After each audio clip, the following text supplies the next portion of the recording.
It's like the only way you guys will be able to see me play.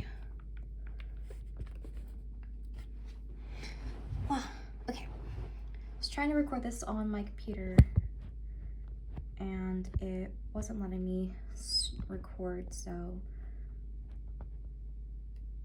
we may have to do it like this.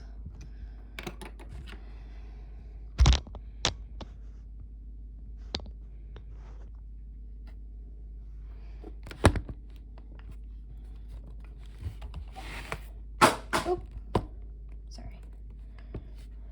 Okay. You guys can see that, right? A young woman was killed in her apartment.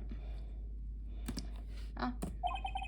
The guy they arrested was the unlucky sap dating her. Larry Butts. Funny name.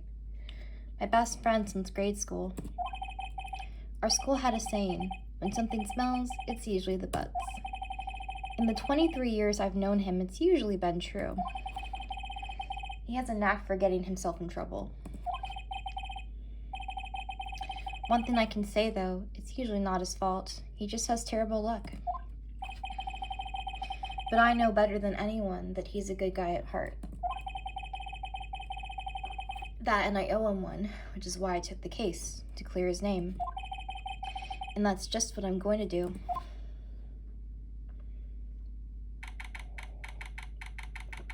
August 3rd, 10 a.m., District Court, courtroom number 2.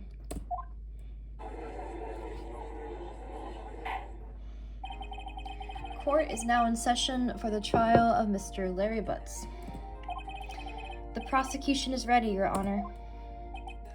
The defense is ready, Your Honor. Ahem. Mr. Wright, this is your first trial, is it not? Yes, Your Honor. I'm a little nervous. Your conduct during this trial will decide the fate of your client. Murder is a serious charge. For your client's sake, I hope you can control your nerves. Thank you, Your Honor. Mr. Wright, given the circumstances, I think we should have a test to ascertain your readiness. Yes, Your Honor. Hand shaking, eyesight fading. The test will consist of a few simple questions. Answer them clearly and concisely. Please state the name of the defendant in this case. The defendant... the defendant is me, right? Oh, my bad. Oh yeah, right. This is no laughing matter. You did pass the bar, didn't you? Sorry, I couldn't hear your answer. I'll ask once more. Please say the name of the defendant in this case. Okay, I had a feeling it was Larry. The defendant? Well, that's Larry Butts, Your Honor. Correct. Just keep your wits about you and you'll do fine.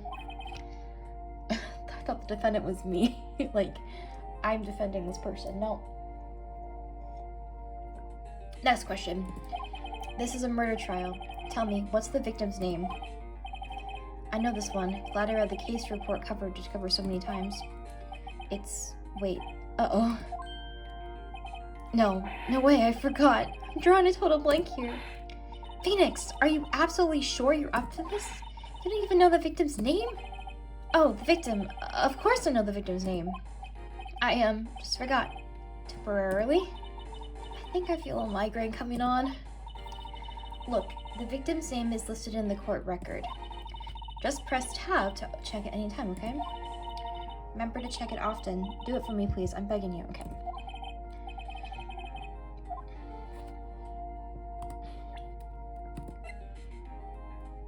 Cindy.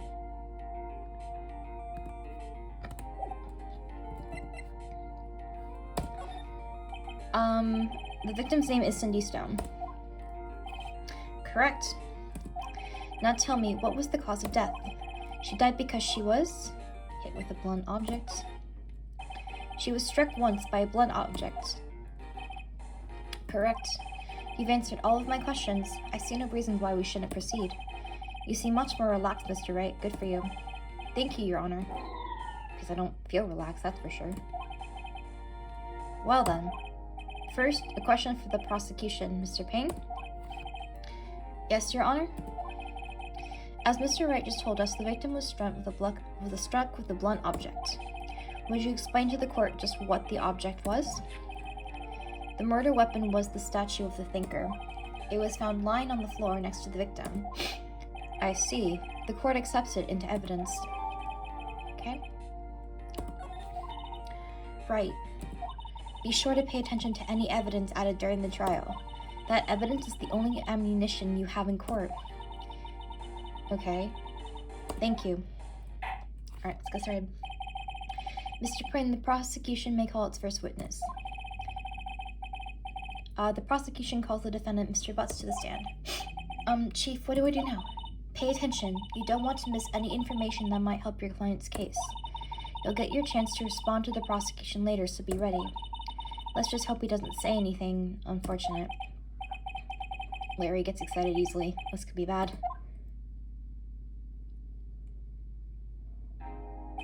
Ahem. Mr. Butts, is it not true that the victim had recently dumped you? Hey, watch it, buddy. We were great together. We were Romeo and Juliet, Cleopatra and Mark Antony. Didn't they all die? I wasn't dumped. She just wasn't taking my phone calls or seeing me, ever. What's it to you anyway? Mr. Butts, what you describe is generally what we mean by dumped. In fact, she had completely abandoned you and was seeing other men. She had just returned from overseas with one of them the day before the murder. What do you mean, one of them? Lies. All of it lies. I don't believe a word of it. Your Honor, the victim's passport. According to this, she was in Paris until the day before she died. Apparently, the victim arrived home from Paris on July 30th, the day before the murder. Neville Longbottom's birthday. Indeed, she appears to have returned the day before the murder. Dude, no way. The victim was a model but did not have a large income. It appears that she had several sugar daddies. Daddies? Sugar? Yes, older men who gave her money and gifts. She took their money and used it to support her lifestyle. Dude! We can clearly see what kind of woman this Miss Stone was. Tell me, Mr. Butts, what do you think of her now? Right? I don't think you want him to answer that question. Yeah, Larry has a way of running his mouth in all the wrong directions. Should I?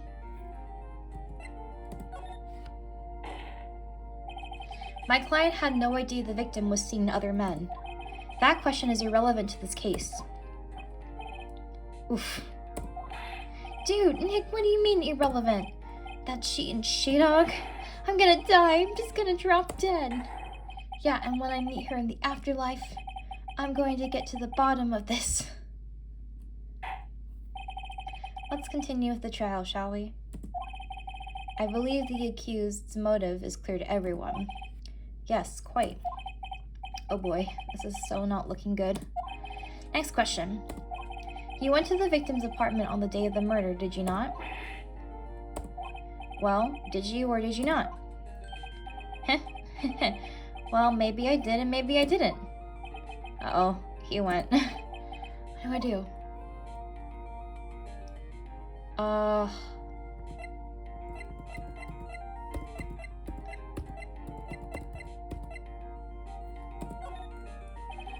send him a signal. I like a dog.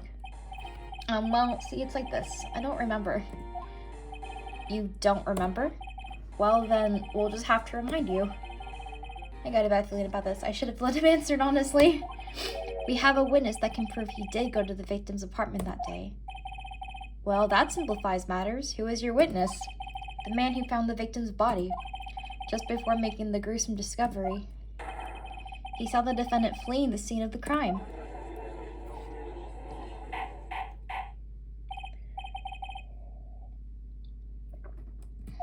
Mr. Payne, the prosecution may call its witness, okay? Yes, Your Honor. This is bad.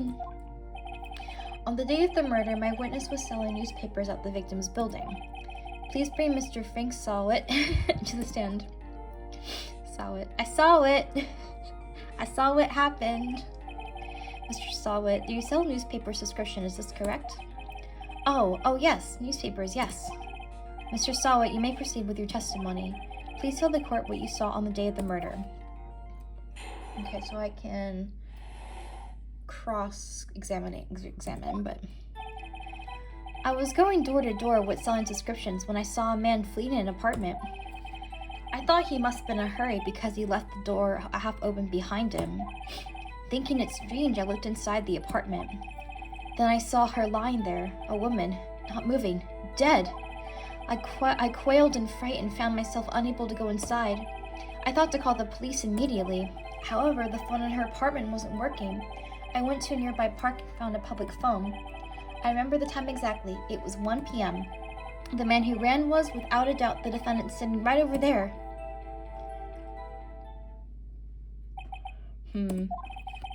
Harry, why didn't you tell the truth? I can't defend you against a testimony like that. Incidentally, why wasn't the phone in the victim's apartment working? Your Honor, at the time of the murder, there was a blackout in the building. Aren't phones supposed to work during a blackout? Yes, Your Honor. However, some cordless phones do not function normally. The phone that Mr. Sawit used was one of those. Your Honor, I have a record of the blackout for your per usual. Electricity to Miss Stone's building was out from noon to 6 p.m. on the day of the crime. Okay. Now, Mr. Wright. Yes. Yes, Your Honor. You may begin your cross-examination. Here we go. Cross-examination, Your Honor? Alright, right. This is it. This is the real deal. What exactly am I supposed to do? Why you exposed the lies in the testimony of the witness you just gave? Lies? What? He was lying? Your client is innocent, right? Then that witness must have lied in his testimony. Or is your client really guilty? How do I prove he's not? You hold the key. It's in the evidence. Compare the witness's testimony to the evidence at hand. There's bound to be a contradiction in there. First, find contradictions between the court record and the witness's testimony. Then, once you found the contradicting evidence, present it and rub it in the witness's face. Okay. Open the court record with tabs and point out the contradictions in the testimony. Okay. Okay. I was going to door selling subscriptions when I saw a man fleeing an apartment. Okay.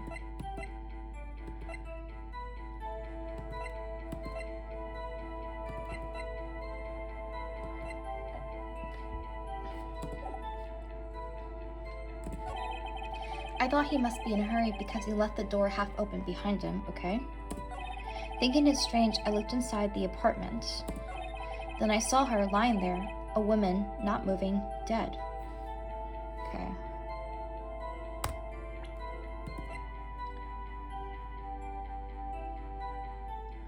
Time of death, 4 p.m. to 5 p.m. Okay. I see where he says, I quailed in fright and found myself unable to go inside. I thought to call the police immediately. However, the phone in her apartment wasn't working. I went to a nearby park and found a public phone. I remember the time exactly. It was 1 p.m. Ha!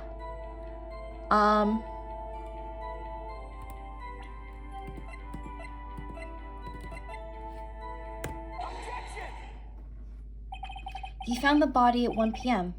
You're sure? Yes, it was 1 p.m. for certain. Frankly, I find that hard to believe.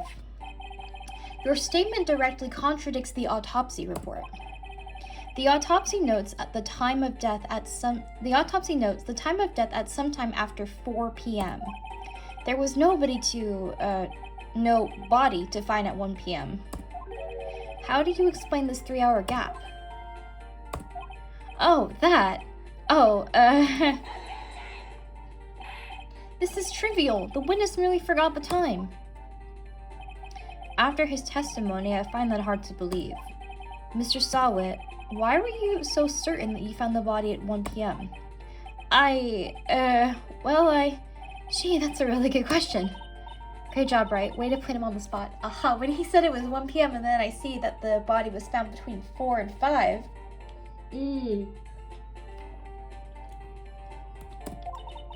That's all you have to do. Point out contradictions.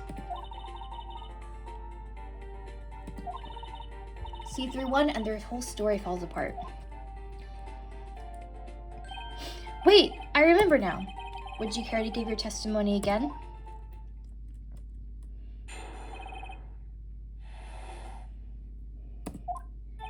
You see, when I found the body, I heard the time.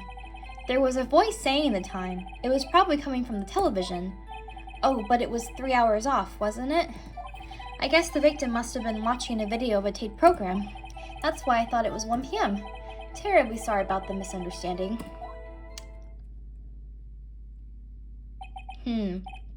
I see. You heard a voice saying the time on a taped program. Mr. Wright, you may cross-examine the witness. But wait a minute. Wasn't the power out? Interesting. Right. You know what to do. I've got this one.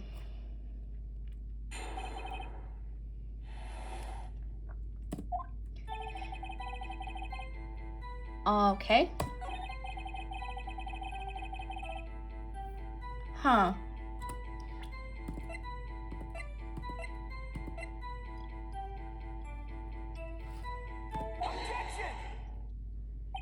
Hold it right there. The prosecution has said there was a blackout at the time of the discovery, and this record proves it. You couldn't have heard a television or a video.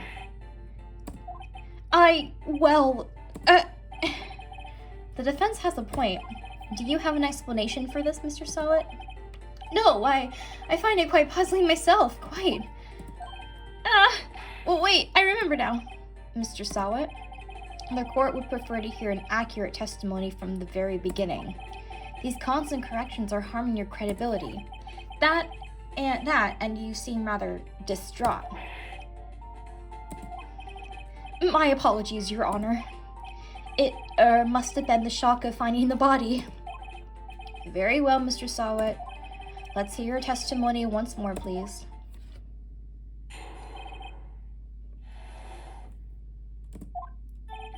Actually, I didn't hear the time. I saw it. There was a table clock in the apartment, wasn't there? Yeah, the murder weapon. The killer used it to hit the victim. That must have been what I saw. You saw a clock? I guess that would explain it. The defense may cross-examine the witness. Gladly.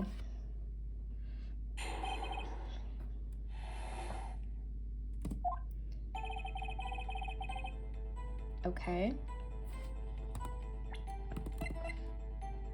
Yeah, it's a statue.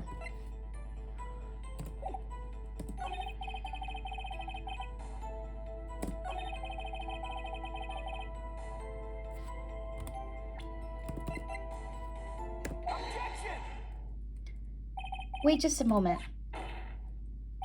The murder weapon wasn't a clock. It was the statue. Now, how is this supposed to be a clock? You with your objections and your evidence? Just who do you think you are? Just answer the question, Mr. Sawat. Hey, I saw it there, okay? That's a clock. Your Honor, if I may. Yes, Mr. Ping? As the witness stated, the statue is indeed a clock. The neck is a switch. You just tilt it and it says the time out loud.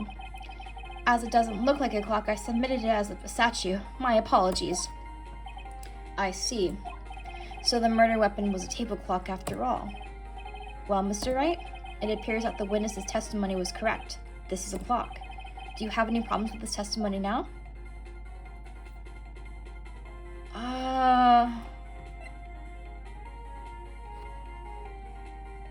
I want to say yes. Your Honor, there is a gaping hole in the witness's testimony. The only way he could have known the weapon was a clock is to hold it in his hand, that is true. Yet the witness testified that he never entered the apartment. Clearly a contradiction. Indeed. The witness knew it was a clock because he went into the apartment. You're lying. You were inside the apartment on the day of the murder. Oh yeah? Prove it. Prove I went in there. I'll do better than that. I can prove you were the one who killed her.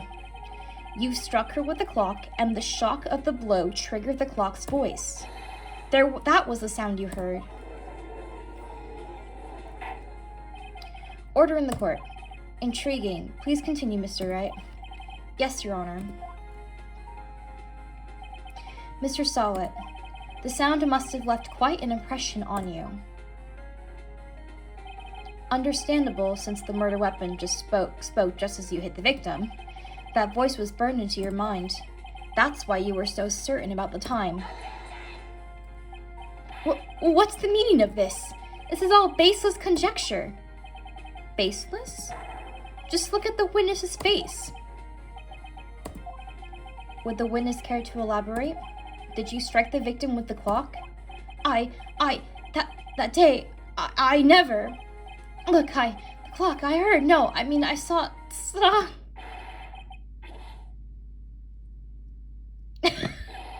Shut up. I hate you. It was him, I tell you. I saw him. He killed her and he should burn. Give him death.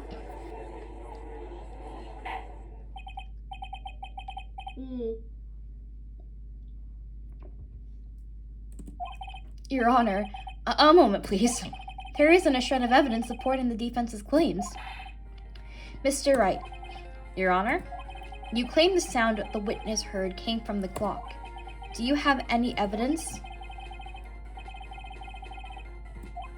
Your Honor, the sound Mr. Selwood heard was definitely this clock.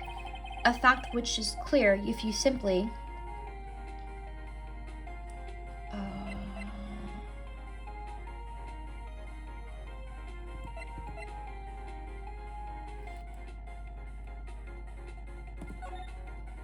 All you have to do is examine the batteries. The batteries are in the right way. The clock seems to be working fine. What exactly did you mean, Mr. Wright? That the clock was working fine? Yes, and?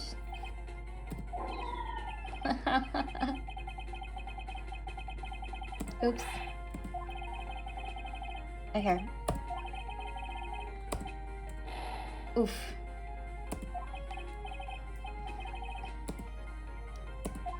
The whole case, okay. So it's not the batteries. Maybe try sounding. Let's sound the clock now here in this court. Your Honor, may I have the clock? I asked the court to listen very carefully. I think it's 8:25. That certainly is a strange way to announce the time. Well, he is the thinker after all. So we've heard the clock. What are your conclusions, Mr. Wright? Mr. Payne, can you tell me what time it is now? It's 11:25. As you can see, this clock is exactly 3 hours slow. Precisely the discrepancy between what Mr. Sawat heard and the actual time of death.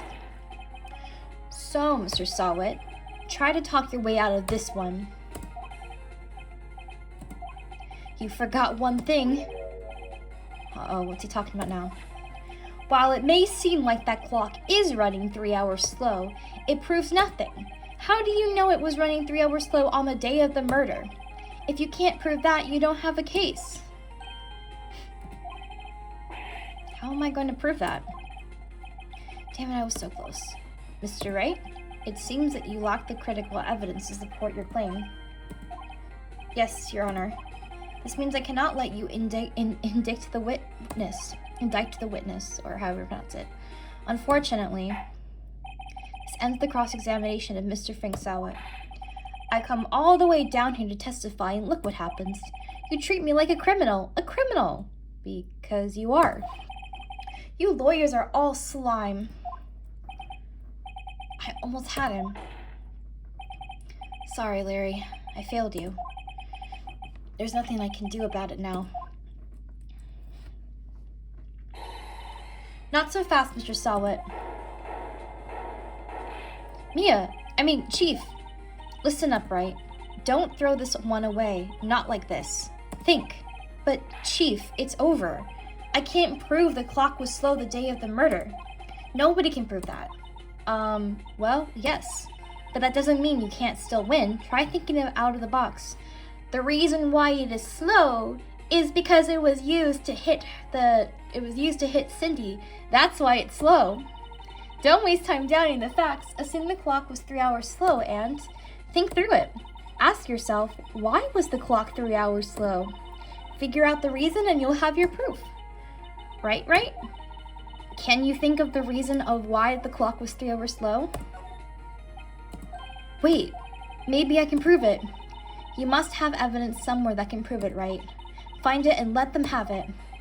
Well, Mr. Wright, you say the clock was already running slow on the day of the murder. Have you found evidence to support this claim? Of course. There is a piece of evidence in the court record that can prove my claim beyond doubt. Ha, tough words. Let's see you pull this one off. Let's see this evidence that proves why the clock was running slow. Loss of blood due to blunt trauma. It's rather heavy. We're gonna present the statute. Excuse me, this proves your claim. How? I can't see.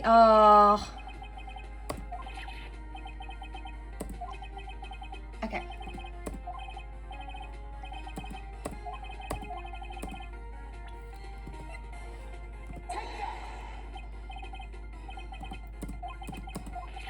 What?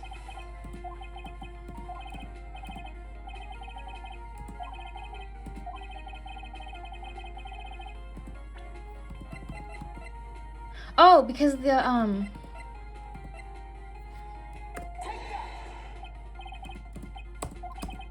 What?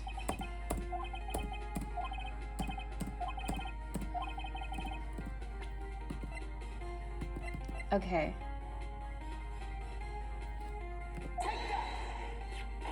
Okay. The victim had just returned home from abroad the day before the murder. As we all know, the time difference between here and Paris is 9 hours. When it's 4 p.m. here, it's 1 a.m. the next day there. The clock wasn't 3 hours slow, it was 9 hours fast. The victim hadn't reset her clock since returning home. That's why the time you heard when you struck her dead in her apartment was wrong. Proof enough for you, Mr. Sawit, or should I say, Mr. Did It.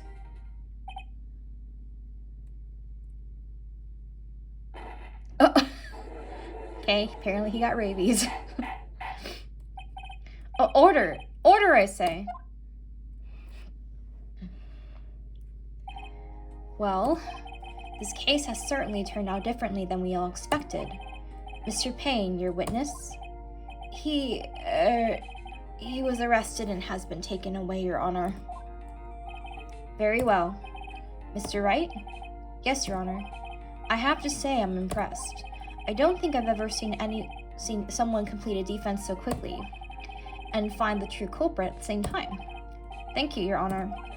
At this point, this is only a formality, but this court finds the defendant, Mr. Larry Butts, not guilty.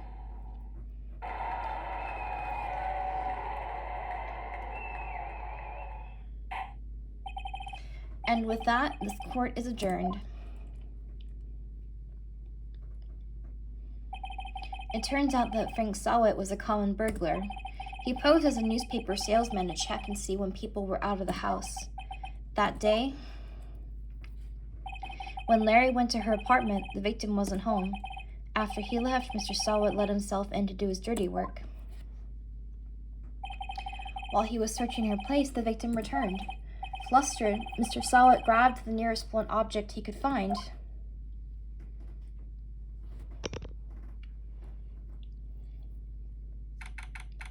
August 3rd, 2:32 p.m., District Court, Defendant Lobby number 2. Phew, I still can't believe we won. Right, good job in there. Congratulations. Thanks, Chief. I owe it all to you. Not at all. You fought your own battles in there. It's been a while since I've seen a trial on such a satisfying note. I've never seen the Chief looking this happy. If she's this glad, imagine how Larry must feel. My life is over. Larry, you're supposed to be happy. What's wrong now? Aw, Nick. Don't worry about me. I'll be dead and gone soon. Good. Wait, no, I mean bad. Bad, bad, bad. Larry, you're innocent. The case is closed. But my Cindy Windy's gone, man. Gone forever. Larry, she was a... never mind. Congratulations, Harry. Harry? Yes, you. I can practically... Oh my god. It's such an unfortunate last name. I can practically see the headlines now. Harry Butt's innocent. Thanks. I really owe you one. I won't forget this, ever. Let's celebrate. Dinner? Movie? My treat. Oh, no, I couldn't. Hey, I was the one who got you off the hook. Oh, hey. Here, take this. It's a present. A present? For me? Wait, wasn't this the evidence that... Actually, I made this clock for her. I made one for her and one for me. Really? You made this? Well, thank you. I'll keep it as a memento. Yo, Nick, can you believe it? I was so into that chick, and she was just playing me for a fool. Don't that make you just want to cry? Larry, are you so sure? Excuse me? I think she thought quite a lot of you in her own way. Nah, you don't gotta sympathize with me, it's okay. Oh, I'm not just sympathizing, really. Isn't that right? Don't you have something to show your friend? Something that proves how she felt about him? Huh? Oh, yeah, right. What the heck is she talking about?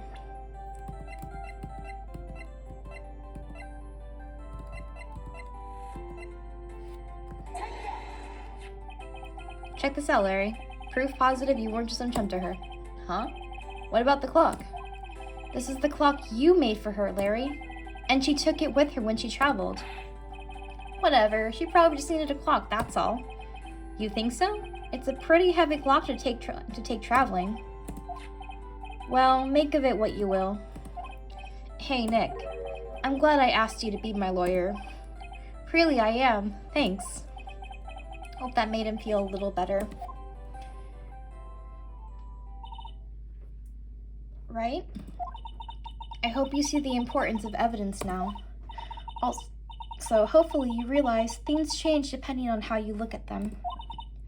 People, too. We never really know if our clients are guilty or innocent. All we can do is believe in them. And in order to believe in them, you have to believe in yourself. Right. Listen, learn, grow strong. Never let go of what you believe in, never. Well, I think our work here is done. Shall we be off? Yeah, I guess so. Say, how about dinner? On me? We'll drink a toast to innocent butts. Yeah. Oh, speaking of Harry, you were saying a part of why you became a lawyer was because of him. Yeah. Part, at least. You'll have to tell me more about it sometime. Maybe over drinks? Nah, I don't ship it. I ship him with Edgeworth. And so my first trial came to a close. Larry slapped me on the back and said, "Gee, Nick, it's good to have friends. But I'm pretty sure he's not going to pay us, unless you count the clock he gave me."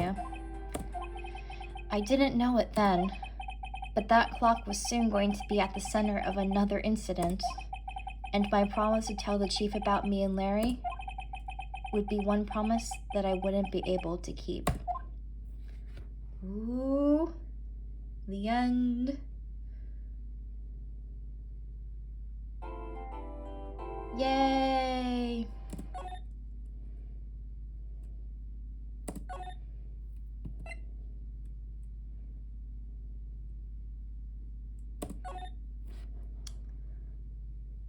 Well, that's where we're gonna end it for now. But thank you guys so much for watching, and I'll see you in the next one.